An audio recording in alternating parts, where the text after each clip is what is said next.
Imagine this. You're standing on a perfectly trimmed green.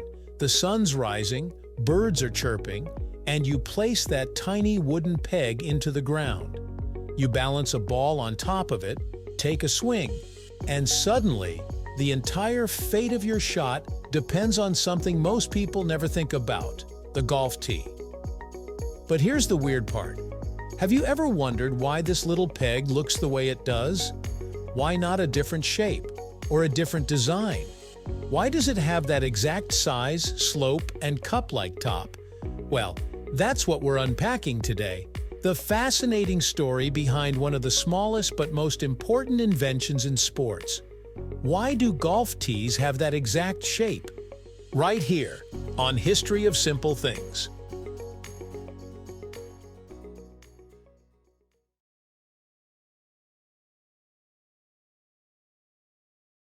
Golf itself dates back centuries, with roots in medieval Scotland.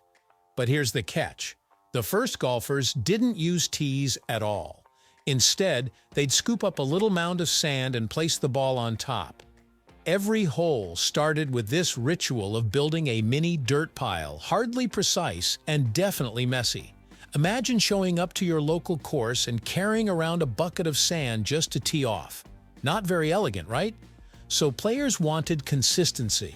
They needed something that would hold the ball at the perfect height every single time without fussing with dirt. That need set the stage for the tee as we know it today. The first attempts at tees were pretty crude. In the late 1800s, inventors tried using flat rubber discs with little indentations for the ball. They worked, but they sat directly on the ground, offering no height advantage. Then came pegs, spikes, and even brush-like contraptions.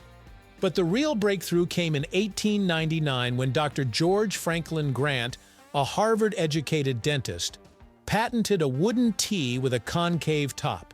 This was revolutionary. It lifted the ball off the ground, stabilized it, and created a clean strike point. Grant's design laid the groundwork for what would eventually become the universal tee. Still, his invention didn't immediately catch on. It was more of a prototype, waiting for its moment in history. The secret behind the smallest piece of golf gear might surprise you. Back in the early days, golfers didn't even use tees. They teed off with little piles of sand. Then came a Harvard dentist who quietly changed the game forever. From his idea, a simple shape ended up revolutionizing how golf is played. But behind that shape is more than tradition. It's pure physics at work. Even the shallow cup on top has a purpose, carefully designed for the perfect strike.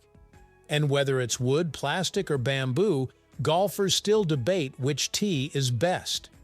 Of course, not every invention stuck. Some truly bizarre tee designs came and went.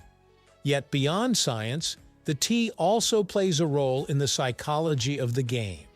And when you put it all together, you'll see why the shape of the golf tee will probably never change. Here's where physics comes in. When a golf club strikes a ball, it makes contact at incredible speeds, often over 100 miles per hour for professional players. The ball needs to be slightly elevated so the club face can strike it on the upswing, maximizing distance and minimizing drag. The tee's stem height creates that exact elevation sweet spot. Meanwhile, the curved cup reduces friction. The ball rests on only a few small points rather than being fully cradled, meaning it launches cleanly with almost no interference. In short, the tee is designed to disappear the moment the swing happens. But why are most tees made of wood or sometimes plastic? Wood was cheap, easy to shape, and biodegradable. Plastic later entered the scene because it lasted longer, though purists argue that plastic tees can sometimes damage club faces. Today, you'll even find eco-friendly bamboo versions. Regardless of the material, though, the shape barely changes. That's because the geometry is already optimized for both performance and durability. Even if a tee snaps, it usually breaks along the shaft, not at the cupper point, the two most crucial parts for functionality. Of course, that hasn't stopped inventors from trying to reinvent the wheel, or in this case, the peg. Over the years, there have been brush tees with bristles instead of cups, step tees that lock in height, and even magnet-based designs meant to reduce resistance. Some of these are marketed as giving extra yards to your drive. But guess what? Professional players overwhelmingly stick to the classic slender peg with a concave top. Why? Because simple works. The traditional shape is legal, reliable, and doesn't interfere with the ball's physics. In a sport where tiny details make huge differences, golfers trust what's proven. There's another factor you might not expect: confidence. Golf is as much mental as it is physical. That familiar tee shape becomes part of a player's routine. The motion of pressing it into the ground, balancing the ball, and stepping back to swing is a ritual that helps calm nerves. If the tee looked wildly different, it could throw off that sense of rhythm. So, in a strange way, the shape isn't just about physics, it's about psychology. It's about tradition, comfort, and the reassuring consistency of starting every hole the same way. To sum it up, the golf tee's exact shape isn't random. It's the result of over a century of trial, error, invention, and refinement.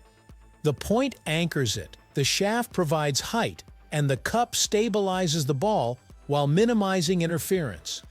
Change one element, and you disrupt the delicate balance between science, tradition, and performance. It may look like a simple stick, but it's a marvel of subtle engineering, proving that sometimes the smallest designs carry the biggest impact. So the next time you see a golfer bend down and press that tiny peg into the ground, remember, you're looking at a piece of sports history that's been perfected through centuries of evolution. The humble tee may not get the glory of the clubs or the ball, but without it, the modern game of golf wouldn't even exist. And that's why the golf tee has that exact shape. A shape so simple, yet so effective, it's become timeless. Thank you for watching. If you have suggestions for our next video, feel free to share them in the comments below. We'll be sure to give you an acknowledgement for your contribution. If you enjoyed this video, please check out our other bingeable channels. Thank you for joining us on this journey through the history of simple things. Don't forget to like, subscribe, and stay tuned for more stories woven through the smallest details.